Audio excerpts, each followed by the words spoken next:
ایک آخری سوال لے لیتے ہیں۔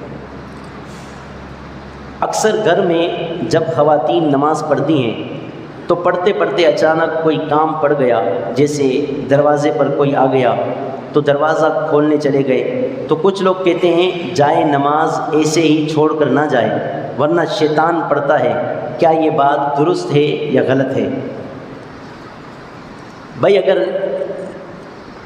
کوئی شخص نماز پڑھ رہا تھا، جائے نماز بچھی ہوئی تھی، یا نماز پڑھ کے فارغ ہو گیا، تو بہتر یہ ہے کہ جائے نماز کو کونے سے الٹ نہ دے بلکہ پورا ہی فولڈ کر کے رکھ دے، کونے سے الٹ نہ دے بلکہ پورا ہی فولڈ کر کے رکھ دے۔ لیکن اگر کوئی شخص یہ سمجھتا ہے کہ اگر ہم نے اس کو فولڈ کر کے نہیں رکھا، یا کونے سے، لوگ سوچتے ہیں نا یہ کہ کونے سے جائے نماز کو تھوڑا سا فولڈ کر دیتے ہیں، تھوڑا سا الٹ کر رکھ دیتے ہیں، اور پھر ذہن یہ ہوتا ہے کہ اگر کوئی بھی نہیں ہوگا اور ہم الٹیں گے نہیں تو پھر شیطان آ کے نماز پڑھے گا۔ تو بھائی اگر شیطان نماز پڑھتا ہے تو اچھی بات ہے،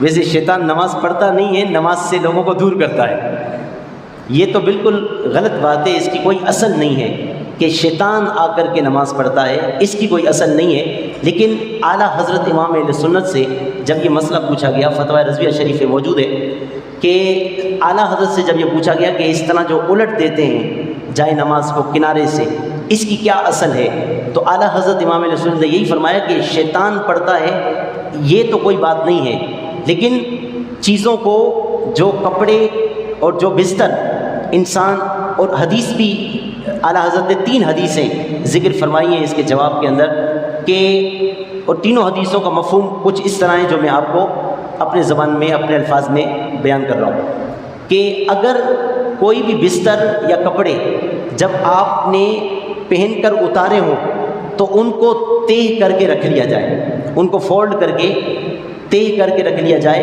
ورنہ ان کپڑوں یا ان بستر کو شیطان استعمال کرتا ہے۔ شیطان کیا کرتا ہے؟ استعمال کرتا ہے، یہ حدیث پاک کے اندر مفہوم آیا ہے۔ تو اس لیے جائے نماز کو کونے سے فولڈ کرنے کے بجائے پوری جائے نماز کو فولڈ کر کے رکھ لینا چاہیے، ورنہ شیطان اپنے استعمال میں لے لے گا، شیطان نماز نہیں پڑھے گا۔ بستر بھی اسی طرح ہے، اگر بستر آپ جب نیند سے اٹھ جائیں تو بستر اٹھا کے اس کو فولڈ کر کے رکھا کریں، کیوں؟ اس لیے کہ ورنہ پھر شیطان اس کو استعمال کرتا ہے۔ اسی طرح جو کپڑے ہیں، آپ نے جب کپڑے اتار دیے تو اس کو کیا کرنا چاہیے؟ فولڈ کر کے، تہہ کر کے پھر رکھ لینا چاہیے، تاکہ اس کو شیطان استعمال نہ کرے۔ یہ ہے حدیث پاک کے اندر۔ اللہ تعالی ہم سب کو دین متین کا علم سیکھنے کی اور عمل کرنے کی توفیق عطا فرمائے۔ جی ایک سوال یہ بھی ہے کہ بعض لوگ کہتے ہیں کہ قرآن مجید کو کھلا ہوا نہیں چھوڑنا چاہیے، کیونکہ آپ پھر اس قرآن کو آ کے شیطان پڑھتا ہے۔ آپ کو یہ بات سمجھ میں آتی ہے کہ شیطان آگے قرآن پڑھتا ہوگا؟ نہیں سمجھ آتی، یہ لوگوں میں ویسے ہی عام ہو گئی یہ بات، ایسا کچھ بھی نہیں ہے کہ قرآن مجید اگر کھلا ہو تو اس کو شیطان پڑھے گا۔ ادب قرآن مجید کا یہ ہے کہ جب آپ نے قرآن پاک کو پڑھ لیا ہے تو اب اس کو بند کر کے اہتمام کے ساتھ اس کو بلند جگہ پر تعظیم کے ساتھ اس کو رکھ دیجئے۔ اللہ تعالی ہمیں عمل کی توفیق عطا فرمائے۔ الحمدللہ۔